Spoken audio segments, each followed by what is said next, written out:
welcome to the Coder's Desk. Hello everyone, welcome back to our channel. Today we are going to learn how to code in C. Let's start with the simplest of all the examples, which is nothing but a factorial of a number.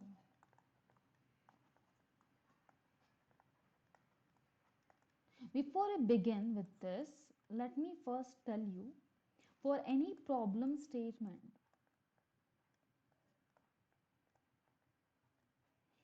three things have to be clearly defined. First is your input. What is the input that is going to be given? What is the given input? It has to be clearly defined. Second, what is the expected output? What is the expected output for that particular input?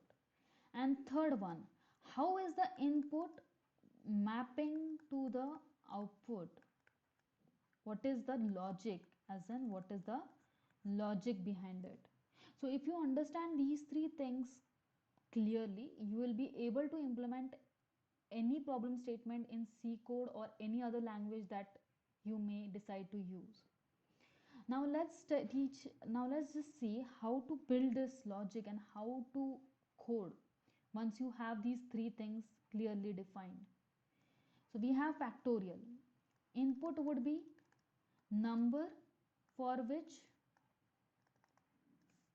factorial is to be found,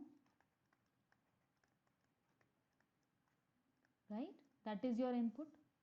So let's just define int n scanf, take that input from the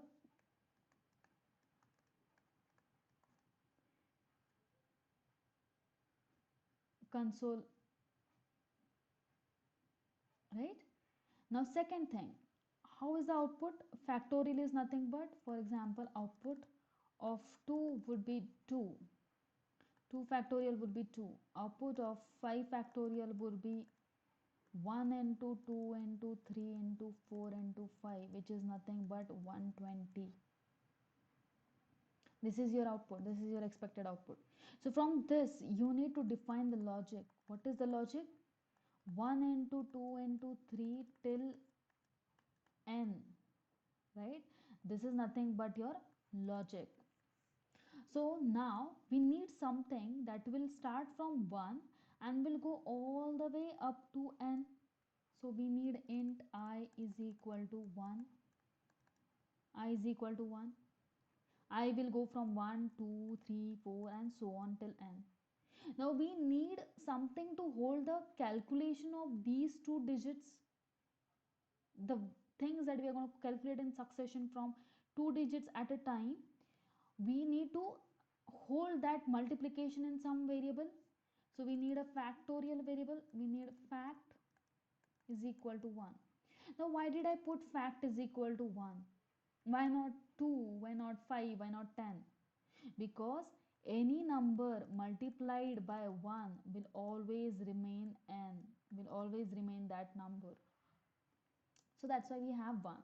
If we were supposed to calculate the sum, we would have used 0, because any number added to 0 will always remain the same number. So we have 1. Now we need a loop, right? I mentioned we need to loop it. So we need to have a loop. I'm writing it over here. We need to have a loop, say for loop, or we could also take a while loop. I is equal to 1, I less than equal to n, I plus plus. I should be incremented by 1 each time, because we need 1, 2, 1 plus 1, 2, 2 plus 1, 3, 3 plus 1, 4 and so on all the way till n. That's why I plus plus. I is less than or equal to n, because we need the digits to be calculated till n and it should start from 1. So now my factorial would be, factorial is equal to factorial into I, right? Now how this works? Let's just try for n is equal to 4. For the first time, I would be 1. Is 1 less than 4? Yes. Less than or equal to 4? Yes. So factorial would be 1 into 1, which is nothing but 1. For the second time, I is going to be 2. My factorial will be, is 2 less than or equal to 4? Yes. So my factorial will be 1, because last time the factorial was stored as 1, right? So my factorial now would be 1 into I, that is nothing but 1 into 2, which is nothing but 2. Now my factorial has become 2. At the third instance, my I is going to be equal to 3. Is 3 less than or equal to 4? Yes. Then we will go and calculate factorial is equal to factorial, that is nothing but 2 into I, which is nothing but 3, is equal to 6. My factorial now becomes equal to 6. At the fourth instance, my I is going to be equal to 4. Is 4 less than or equal to 4? Yes, it is. So my factorial will become factorial into I, which is nothing but 6 into 4 is equal to 24. Now at the fifth instance, my I is going to be equal to 5. Is 5 less than or equal to 4? No. So it will come out of that loop. It will come out of that loop and execute the next statements, which is nothing but printf your factorial, right? Factorial %d. So this is how you start using logic to build your code. You need to walk through the logic one step at a time, and you need to take each input that you get from that logic, each thing that you deduce from that logic into your program statements, and convert them into your program statements, like we did for the factorial. So this is the code that we just wrote, right? Let's just check the validity of this code now. Int n fact is equal to 1, printf, enter the number, scanf %d %n, the one that we wrote, if is less than or equal, because I have taken I from 0, we had taken it from 1, you could take it from 0, and here you have to add +1 over here, because we have to start multiplying from 1.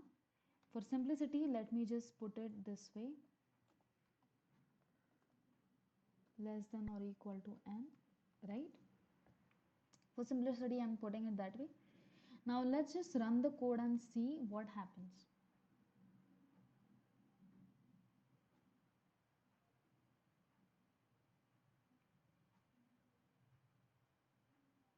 Enter the number. Suppose I want the factorial of 6. 6 factorial is 720, right? Let me run it one more time so that you don't have any doubts about the code.